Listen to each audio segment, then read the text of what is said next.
Just when you thought the minds of the deviant couldn't become more twisted, now we have a murderer of two broadcast reporters who, after killing them, took the time to upload video of his action onto Twitter to share with the world, and also had time for a manifesto detailing his bloody desires. Killers using social media more efficiently every day to ensure you see them at work, and you will never forget their names. First up, our guest is a licensed psychotherapist working with people who are either in the spotlight or desire to be there, Dr. Lisa Palmer. And we're joined by author, professor of psychology at Loyola University, Chicago, and criminal psychologist, author of the book Listening to Killers: Lessons Learned from My 20 Years as a Psychological Expert Witness in Murder Cases, Dr. James Garbarino. Doctors, I want to thank you both for being here. And Dr. Garbarino, I'm going to begin with you first. Vester Lee Flanagan, the guy who killed the two reporters, in his manifesto, quote, "The church shooting was the tipping point, but my anger has been building steadily. I've been a human powder keg for a while, just waiting to go boom." What is the tipping point for someone that seems to be so bent on violence that that snap happens? What is that, and how can you see it before it happens? Well, it's a tipping point that you see sort of after the fact, that other events could have been. But what little we've learned about him, he seems to be somebody who got fixated on this idea of being a victim of racism, a victim of homophobia, a victim of rejection, and that more and more became the driving idea of his life.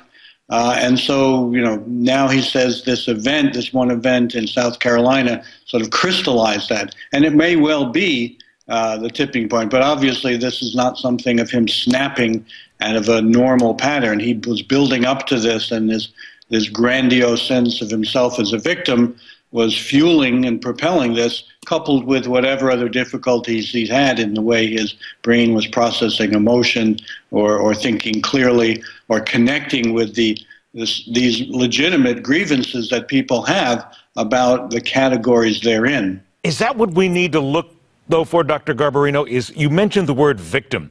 Do we need to spend time listening, watching, reading these people who constantly complain that they are being victimized by others?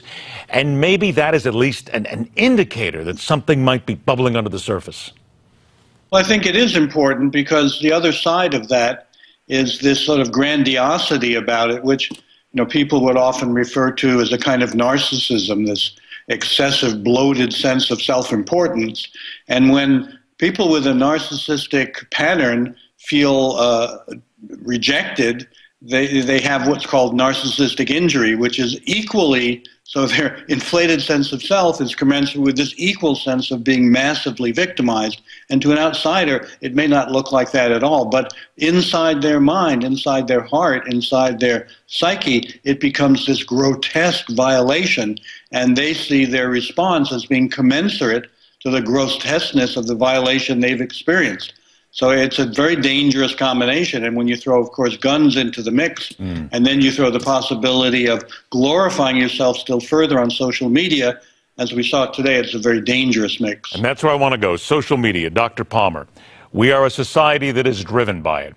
Andy Warhol said many years ago, everybody in the world will be famous for 15 minutes, and it seems as if these are the kind of people who are desperate for that. As I said, they want you to remember who they killed, why they killed them, who their faces are. What is this driving force, then, psychologically, that makes people want to make sure that I share with the rest of the world who I just killed? Well, I mean, it's attention. It's that simple. People do things because they want attention. They're attention seeking. As the other doctor had said,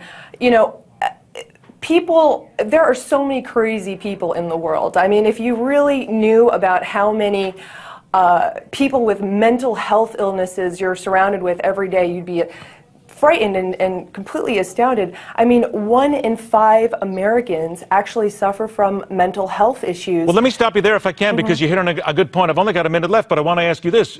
How afraid should people be now, just in general life? There used to be the old phrase we made joke, going postal, years ago. But how afraid should we be now that the person next to us in the grocery store buying a car or whatever, or a fellow coworker, is one day just going to snap? As someone in the field, I would say be afraid and be very afraid. And when you be very afraid even in your daily life? Because, you have a lot of people who are on psychotropic medications, a lot of people with anxiety, depression, anger, they're stressed out, and, this is how it can surface, and in the the blink of an eye, someone can pick up a gun and and do something really harmful and dangerous. And unfortunately, this is what happened today. And this is very close to my heart because I was once a TV news reporter around the age of 24. So for me, this is just really hits close to home, and it's just a really sad day. Dr. Garbarino, I only have 10, 15 seconds left here, but would you agree that, we're that close? Anybody can do it any time. That's scary. Well, that's scary, but I think, fear is part of the problem that drives a lot of problems in our society. Keep in mind that on average, people who are mentally ill, if anything, are less violent than non-mentally ill people. And we should push that forward. Not their problem. We should push that forward as well. Dr. Palmer, Dr. Garbarino, thank you both for being here. The Hardline continues.